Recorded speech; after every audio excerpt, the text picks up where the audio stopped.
নমস্কাৰ বন্ধু বান্ধৱীসকল, কি খবৰ? বহুত দিনৰ মূৰত আকৌ ৰাতি ভিডিঅ' এটা বনাইছোঁ, আপোনালোকলৈ সাজু কৰিছোঁ। এয়া দেখিছে নহয় আইতা ভাগৰ ফাঁচি জাল এখন, ফাঁচি জাল ন আইতা? ফাঁচি জাল এখন মানে আপোনালোকক আৰম্ভণিতে দেখাই লৈছোঁ। আৰু আইতাই আঘোণমহীয়াত থেতুৰা পৰা জাৰত কিনো ৰান্ধিছে জুইশালত মই সুধোঁ আহক। মোৰ কাহ হৈছে ৰাইজ ঠাণ্ডাতে। আইতা কি ৰান্ধিছেনো এয়া? এয়া দালি ৰান্ধিছোঁ। দালি দালি কি ৰান্ধিছে দালিৰ লগত? ইয়াত আছে কোমোৰা, অমিতা, চব মিক্স কৰি দিছে নেকি? চব মিক্স কৰি দিছোঁ। অঁ এদিন বনাই খাই চাবিচোন অ' বুনুই, অঁ বুনুই খাই কেনেকুৱা লাগে। অঁ বনাইছ নাই বনোৱা আনকালে? নহয়, দালি কোমোৰা একেলগে দি বনোৱা নাই। দালিয়ে বা কোমোৰাই বেলেগকৈ বনাওঁ, আকৌ বেলেগকৈ ৰান্ধিবলগীয়া হয়। আকৌ ৰান্ধি মানে তেনেকৈ খাইছোঁ। দালি কোমোৰা, টেঙা আঞ্জা, টেঙা দালি, দালি কোমোৰা টেঙা, আকৌ অমিতা দালি তেনেকৈ ৰান্ধিছোঁ। কিন্তু দালি কোমোৰা অমিতা একেলগে ৰন্ধা নাই। একেলগে ৰান্ধি খাবিচোন কেনেকুৱা টেষ্ট লাগে। এই হেৰিটো বস্তাত কি আছে ডাঙৰ দুমুনীয়া বস্তাটোত? সেইটো এটাত কুকুৰা ৰাখিছোঁ, কুকুৰা এজনী বান্ধি থোৱা আছে। আৰু ইয়াত হাঁহ আছে। অঁ কৃষ্ণ। ইয়াত হাঁহ বান্ধি থৈছোঁ। আৰু এইটো আইতাক মাটি টেকেলি দেখিছে নহয়? এইটো মাটি ভাণ্ডাৰ, গৰম দিনত পানী খাওঁ। এতিয়া হেৰি এইটো কি বাকী আৰু কি ৰান্ধিলে? দালি ভাত, তাৰপাছতে মাছ ফ্ৰাই কৰি থোৱা আছে। মাছ ফ্ৰাই কৰি থোৱা আছে। বতৰ কেনেকুৱা এতিয়া? বতৰ আৰু ঠাণ্ডা বতৰ, আৰু এতিয়া আৰু কেনেকুৱা হ'ব আৰু গৰমৰ পৰা ঠাণ্ডালৈ আহিছে। ইমান এটা বৰ বেছি ঠাণ্ডা পৰা নাই। বাহিৰত গ'লে ঠাণ্ডা লাগে, আৰু ঘৰৰ ভিতৰত ইমান ঠাণ্ডা নাই হোৱা। জুই সদায় ফুৱাই আছে নে কিনো? সদায় নুফুৱাওঁ জুই। এতিয়া তেনেকৈ ঠাণ্ডা হোৱা নাই। কামৰ সময়ত কাম কৰোঁ আৰু বাকীখিনি সময়ত জুইটো নুমুৱাই থওঁ।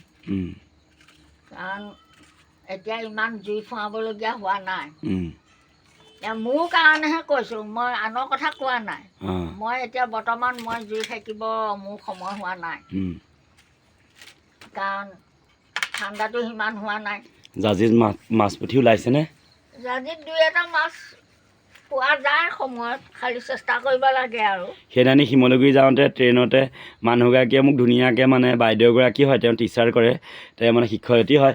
তাৰপৰা মোক আমাৰ বাকী ল'ৰাকেইটাক সুধিছে নহয়, বোলে এই বোলে ভেচেলি আইতাৰ লগত ভিডিঅ' বনোৱা কমলি নি? বোলে অঁ হয়। আপোনাৰ এনেই মনটো কেনেকুৱা লাগিছে দেখি পিনি? মানে মোক এতিয়া আপুনিতো বা ইমান ঘূৰি মেলি ফুৰা নাই, আপুনিও আৰু দুদিনমানৰ পিছত আপুনিও ক'বলৈ ওলাই গ'লে আপোনাকো মানুহে ক'ব অঁ ভেচেলি আহিছে। এতিয়া সেই মানুহগৰাকী তাৰপৰা সেইদিনাখনি বিয়াত কেটাৰিং কৰি থাকোঁতেও চবেই কৈছে অঁ তুমি ভেচেলি আইতাৰ লগত ভিডিঅ' বনোৱা কমলি নহয় যে? মই বোলো হয়। এনেই আপোনাক কেনেকুৱা লাগিছে মনটো? মানে এতিয়া আপোনাক মানে সৰ্বসাধাৰণ মানে যিখিনি মানুহে ভিডিঅ' চায়, এতিয়া মানে সকলোৱে আপোনাক কিন্তু প্ৰকৃত নামটো কি নাজানে। আৰু প্ৰকৃত নামটো আপোনাক মই পৰিচয়ও নিদিওঁ। প্ৰকৃত নামটো তেতিয়াহে পৰিচয় দিম যেতিয়া আমি সফল হ'ম, হয় নাই ইউটিউবত? আৰু মানে তেতিয়া আমাক মানে অন্ততঃ 10জনে বেছি চিনি পাব, তেতিয়াহে মই আপোনাৰ নামটো মানে ঠিকনাটো নামটো ক'ম।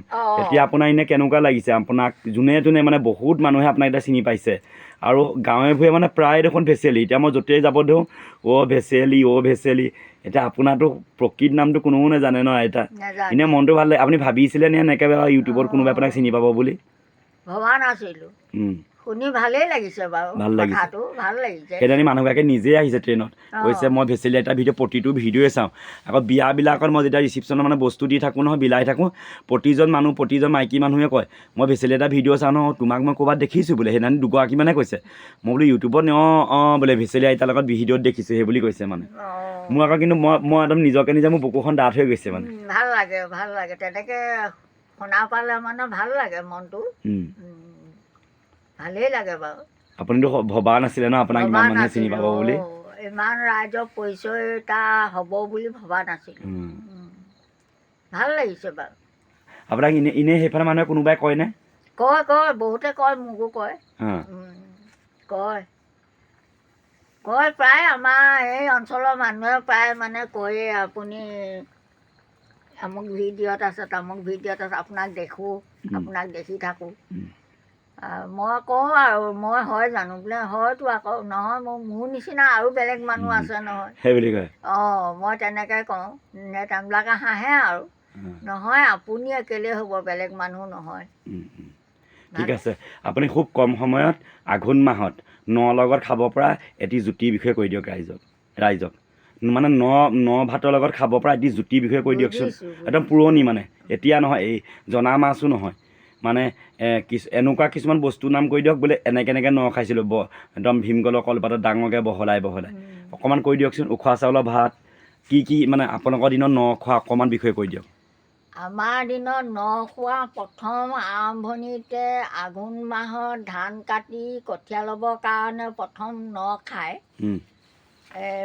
বৰা ভাত বৰা ভাত ন বৰা ভাত মানে ভাত হিচাপ নহয় মানে মলা চৰুত মানে চেৱাত দিয়ে বৰা চাউল আৰু এই বৰা চাউল মলা চৰুত মানে চেৱাত দিয়ে চেৱাত দিয়া মানুহে বহুতে চিনিয়ে নাপায় ন এতিয়া আজিকালি চবেই চিনি নাপায় আৰু সেই বস্তুটো খুব যত্ন কৰি মানে ভাপতে মানে চাউলটো ফুলাব লাগিব তাৰমানে সেই মলাটোত মানে তলিখনত মানে 5টা বা 7টা ফুটা উলিয়াব জানিব লাগিব মলা চৰুটো 5টা বা 7টা মানে ফুটা উলিয়াব জানিব লাগিব মানে মলা চৰুটো ডাঙৰ আৰু চাইজটো মানে এনেকুৱা হ'ব লাগিব ঠিক মানে 1.5 দুন 2 দুন ধান ধৰিব পৰা মলা চৰু হ'ব লাগিব কেৰাহীখনতকৈ ডাঙৰ ন কেৰাহীখনতকৈ ডাঙৰ আৰু তাৰ মানে পানী থকা পাত্ৰটো মানে বতুৱা হ'লে বেছি ভাল ডাঙৰ বতুৱা এনেকুৱা চাইজৰ ডাঙৰ বতুৱা হ'ব লাগে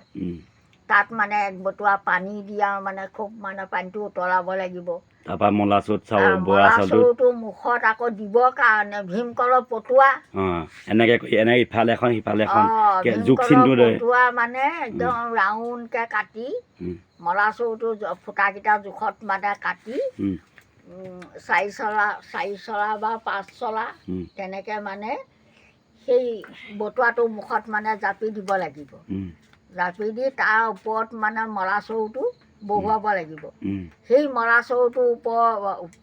চৰুটোত আকৌ সেই মানে বৰা চাউলখিনি তিয়াই থ'ব লাগিব আগতেই তিয়াই থ'ব লাগিব সেই চাউলখিনি মানে বৰা চাউলখিনি মলা চৰুটোত মানে ধুনীয়াকৈ জাপিব লাগিব ঢাকিব লাগিব আকৌ ভীমকলৰ পাতে একদম মানে বস্তুটো উশাহ নোপোৱাকৈ হেঁচা দি মানে ওপৰত আকৌ বেলেগ পাত্ৰ এটাই মানে ঢাকি দিব লাগিব মানে তলত পূৰা জুই দি থাকিব লাগিব আৰু পানী উতলা গৰম পানী ভাপত মানে চাউলটো ফুলি যাব এতিয়া সেই চেৱা দিয়া চাউল কিহৰ লগত খায় সেইটো কৈ দিয়ক ৰাইজক চেৱা দিয়া চাউলটো হাঁহ মাংস দুইটা এতিয়া প্ৰেছাৰ ষ্টক হ'ব বুলি ক'ব কিন্তু আগৰ মানুহে তেনেকৈ প্ৰেছাৰ ষ্টক নহৈছিলে নহয় আজিকালি মানে খাদ্যবিলাকত নানান ধৰণৰ মানে কীটনাশক দ্ৰব্য ৰাসায়নিক সাৰ ব্যৱহাৰ কৰাৰ কাৰণে আজিকালি মানুহৰ প্ৰেছাৰ হ'বলৈ ধৰিলে নানান ধৰণৰ মানে ব্যাধি হ'বলৈ ধৰিলে খাবলৈ মানুহে ভয় কৰে কিন্তু আমাৰ দিনত প্ৰথম কঠীয়া লোৱা ন ভাত আৰম্ভণি বৰা ভাত খাব লাগিব তেনেকৈ চেৱা দিয়া বৰা চাউল আৰু হাঁহ মাংস একদম ধুনীয়াকৈ মানে আৰু হাঁহ মাংস বুলি মানে অলপ হাঁহ মাংস নহয় আৰু এৰি যোৱা নহয় এই মানে মাত্ৰ আলু পিঁয়াজ মানে গোটা ফ্ৰাই আৰু মানে গোটা ভাজি আৰু জোল নহয় কিন্তু মানে চেৱা দিয়া চাউলৰ লগত জোল বস্তুটো খালে মানে ভাল টেষ্ট নাপায় কিন্তু চেৱা দিয়া চাউলৰ লগত এৱা গাখীৰো ভাল লাগে ন এৱা গাখীৰো ভাল লাগে তাৰপাছতে লাষ্টত আকৌ মানে সেই গাখীৰো গোটাব কিছুমানে মানে মাংস লৈ খায় কিছুমানে মানে গাখীৰে খায় তেনেকৈ গাখীৰ আৰম্ভ হৈ গ'ল আৰু সেই চেৱা দিয়া বৰা চাউল খাই কঠীয়া ল'ব গোন্ধটো কিমান ধুনীয়া ওলাই ন আৰু আপোনাৰ বহুত মানুহ মানে চুবুৰীটো যিমান মানুহ আছে সিমান মানুহ সকলোকে মাতিব আমাৰ মানে ঘৰতে খাই নথয় আমাৰ ন খোৱা বুলিলে এটা মানে ডাঙৰ এটা ভোজ হ'ব লাগিব এতিয়া খুব কম মানুহে চেৱা দি খাইছে আজিকালি মানুহে চেৱা দিয়া খোৱাসকলে চেৱা দি খাবই এইটো নিয়ম পৰম্পৰা আৰু এইটো নিয়ম মানে তেওঁবিলাকৰ মানে সেইটো থাকিবই আৰু ঈদৰে আৰু মানে নামঘৰত শৰাই দিয়া বা লখিমী সভা কিবা পতাটো তাৰ পাছত আৰু আপোনাৰ যেতিয়া মানে একেবাৰে ন ভাতটো খাবলৈ হ'ব তেতিয়া মানে নামঘৰত প্ৰথম ৰাজহুৱাকৈ নামঘৰত মানে ন শৰাই দিব নাম ল'ব ধুনীয়াকৈ আৰু প্ৰত্যেকৰ ঘৰৰে মানে সেই একেদিনাই দিব আৰু ৰাজহুৱাকৈ আৰু এতিয়া ৰাজহুৱাকৈ মানে নামঘৰত প্ৰসাদটো দি আৰু তাৰ পাছত আকৌ প্ৰত্যেকৰ ঘৰে ঘৰে মানে গোটেই যিমান মানুহ আছে চুবুৰীটোত মানে সকলোকে মাতি এয়া আকৌ মানে ন ভাত খায়। আমাৰ দিনত আছিলে তেনেকুৱা। ন ভাত খাওঁতে মাটি দাইল বনাব। মাটি দাইল মানে তাৰ লগত একো মিক্স নিদিয়ে। মাটি দাইল মানে একেবাৰে মানে আঙুলিয়াগত সাৰ দাইল, তেনেকুৱা মাটি দাইল বনাব। আৰু ইফালে কচু ৰান্ধিব, আগৰ বস্তু এইবিলাক আহিনীয়া কচু ৰান্ধিব। তাৰ পাছত তিতাও বনাব, টেঙাও বনাব, মানে এই এনেকৈ আকৌ মাছৰ তৰকাৰী, মাংস থাকিব। তেনেকৈ মানে ন ভাত খাব, যিটো বস্তু খাবলৈ ভাল পায় আৰু তেনেকৈয়ে খাব মানে। আমাৰ ন খোৱা ভাত আছিলে আমাৰ দিনত তেনেকৈ। ডুঙা কলপটুৱা আৰু মানে কলপাঠা। ইয়াত আৰু মানে কাঁহী বাচন বৰ্তনৰ মানে ব্যৱহাৰ নাই আৰু বেছিকৈ ৰাতি খায় ন? ৰাতি খায়, ৰাতিয়ে ভাল লাগে, ৰাতি ভাল লাগে। গোবৰ মাটিয়ে মচি থোৱা চোতালখন, হয় নাই? চোতালতহে খায়। ধান খেৰ দম দমকৈ জ্বলাই ল'ব, ধান খেৰ জ্বলাই ল'ব, খৰি থাকিবই। খৰি থকা খৰি জাপি দিব আপোনাৰ, ডাঙৰকৈ জুই ধৰি আৰু মানুহ বহুত আঁতৰত বহিব। মই পাইছোঁ কিন্তু সেইটো জীৱন সঁচাকৈ ৰাইজসকল, গম পাইছেনে? সেই তেনেকুৱা আমাৰ অসমীয়া গাঁৱৰ ঘৰৰ পৰিৱেশটো এতিয়া খুব কম আছে। ধন্যবাদ আইতা। সঁচাকৈ মানে আঘোণমহীয়া ন খোৱা মানে তাৰ তৃপ্তিয়ে বেলেগ হয় ন চাউল ন।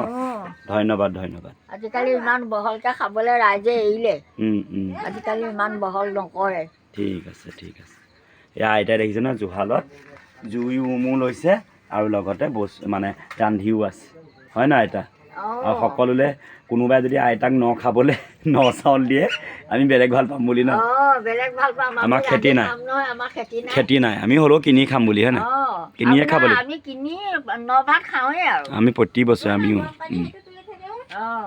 ঠিক আছে, ঠিক আছে, ধন্যবাদ। আমি চাউল কিনি ন ভাত খাওঁৱেই আৰু আমাৰ এইটো নিয়ম আছে। আমাৰ ঘৰত খেতি নাই, কি হ'লে ৰাইজে কৰিছে নহয়, কিনি আনিম আৰু, হয় না? খুব বেছি 2 কেজি হ'লেও হ'ব, হয় না? হ'ব, বহুত নালাগে নহয়। ঠিক আছে আইতা দেই। সকলোকে যিসকলে ন খাব তেওঁলোকলৈ শুভেচ্ছা থাকিল। ফূৰ্তি কৰক, কষ্ট কৰি খেতি কৰিছে, হয় নাই? ইমান খেতিত ইমান কষ্ট হয়। এতিয়া বতৰ বেয়া, ঠাণ্ডা পৰিছে, বেছি ঠেতুৱা পৰিছে, ঠাণ্ডা পৰিছে, হয় নাই? বৰষুণ দিবলৈ হ'লেতো মুঠি গোটেই তিতিবই। সেয়া নহয়, সেইটো কামনা নকৰোঁ, ভাল হওক ন। ভালে ভালে বৰষুণৰ আগতে ৰাইজে খেতি চপাই লওক, আমি এইটোকে ঈশ্বৰৰ ওচৰত বাঞ্ছা কৰিছোঁ। ঠিক আছে, ধন্যবাদ, কৃষ্ণ।